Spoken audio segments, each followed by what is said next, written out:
Uncle Dan here, and as promised, here's my last recap of the Wildcard Weekend games, the Eagles versus Bears matchup.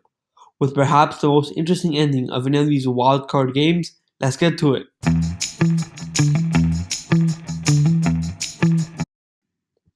While this was projected to be and was a matchup between two top-tier defenses, let's focus on the QBs leading both of these squads. First, Mitchell Trubisky, the Bears' starting quarterback.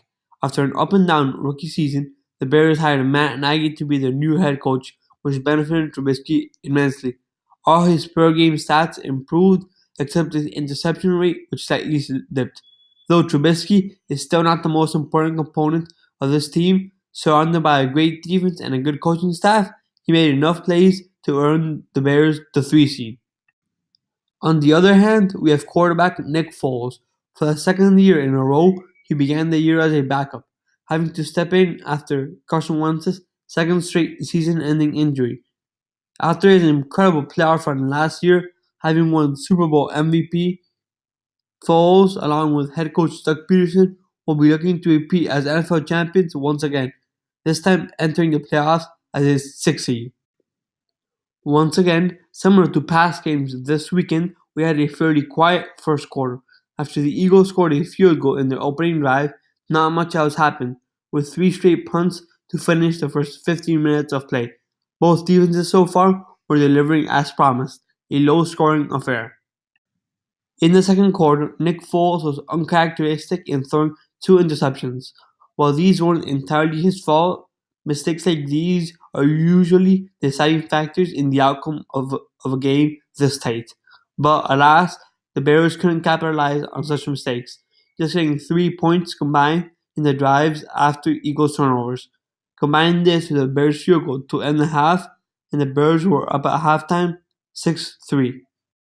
After a Bears punt, the Eagles flipped the game once again in the first drive of the half with a touchdown. From here, a great slugger route, which when a wide receiver fakes a slant route to go deep, set up the Bears for a field goal to only be down by 1 point. Then, after Nick Foles mishandled a handoff, the Eagles were forced to punt and give the ball back quickly to the Bears. These seized the opportunity as they drove down and scored 6 points in a touchdown pass to Allen Robinson, who performed a double move to get himself open. Hoping to be up by 7, they went for 2, a conversion which they failed. Then, after each team quickly punted the ball back to each other, the Eagles had a final chance to win the game. All they had to do now was score a touchdown against the best defense in football with 4 minutes left on the clock and 3 timeouts left for them to use. With multiple uncharacteristic missed tackles by the Bears, the Eagles drove down and were now facing a 1st and goal. This quickly became a 4th and goal though, as the Bears defense stood strong. But with a timely 2 touchdown pass to Golden Tate, it was now the Bears' turn to send their offense onto the field to save their season. Due to the Eagles missing their own 2-point conversion, the Bears had a chance to send Cody Parkey out to win the game. But when the moment came, and Cody Parkey was faced with a 43-yard field goal, the ball hit the crossbar twice, but didn't go in, as the Eagles moved on to the next round. Here's the play.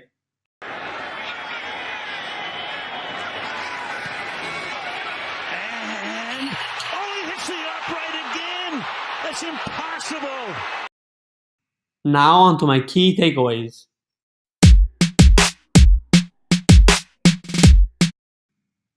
1. Kickers really do matter. No, I'm not going to trash Cody Parkey because he missed this one 43-yard field goal. What I am going to do is trash the Bears for the fact that Cody Parkey was the player kicking the field goal. Let me explain.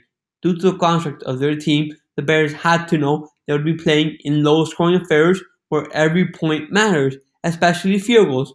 So why do you keep a guy who missed the 2nd most kicks in the league? Like, what do you expect? I understand you wanted to give him a second chance, but in this league, those types of choices can be very hit or miss. And in this case, the choice was a huge miss. 2. The Golden Tate trade was worth it. Some of you may not have known, but wide receiver Golden Tate, who finished the game with 5 catches, 46 receiving yards, and the game-winning touchdown, actually played for the Lions at the beginning of the season, but was traded near the deadline to the Eagles for a 2nd-round pick. While I thought the deal was fine at the time, I quickly soured on it as the season moved along due to the stump Golden Tate found himself in.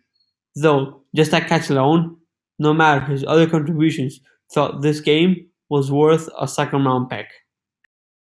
3. Defenses can only get you so far. Yes, the Bears have an outstanding defense, probably best in the league. Yes, the same defense carried them to win 12 games. Yes, they also have a great coaching staff led by Matt Nagy, but all of this does not change the fact that quarterback Mitch Trubisky did not do enough with what he was given to win this football game.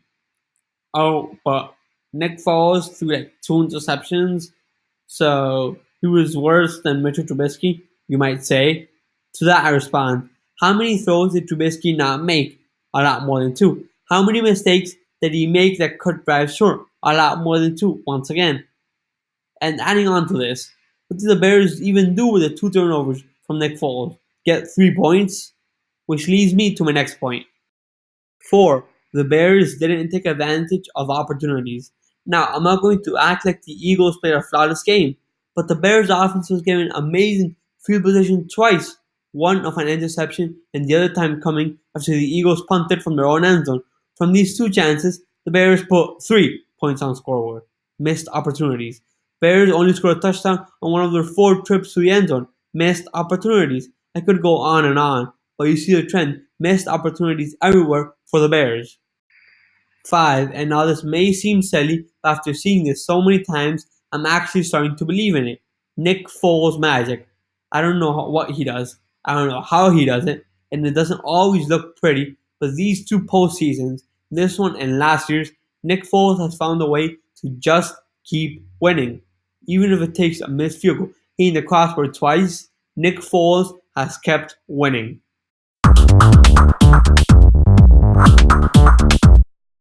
Before we get into my conclusions, I want to cover something really quickly.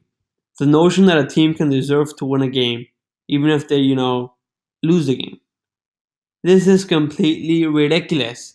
Explain to me, if a team makes more mistakes or more costly mistakes than the other team and they lose, how do they deserve to win when they themselves made those mistakes?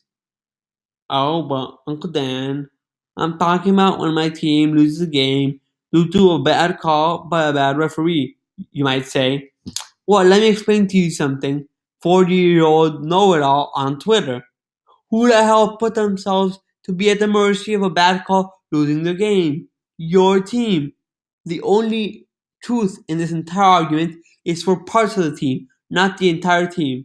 Like, if a defense played awesome, but they still lost, the defense deserves to win, not the entire team. The defense, because this means the offense probably made enough mistakes for the team to lose, or the coach deserves to win.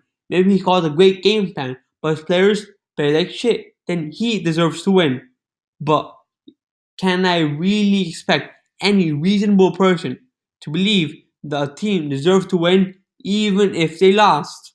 Well, enough of this rant, now on to my final conclusions.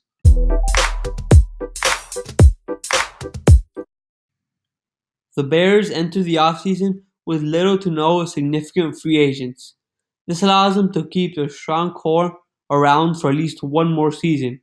With only $19 million to resign the free agents they do have, as well as probably sign some other mid-tier veterans, the Bears must look to the draft as well as their own players to take the next step in this upcoming season if they want to improve.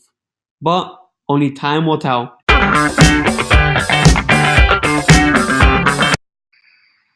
On the other hand, the Eagles will now go to the Superdome to face one of the best teams in football and the Saints.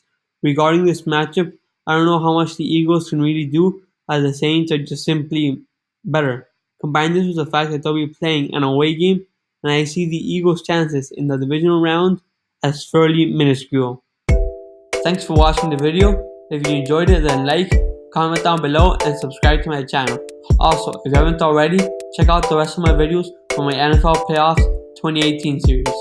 New videos dropping all along next week. Sorry if this upload came a little late. I've just been so freaking busy this week. Uncle Dan signing out. Until next time.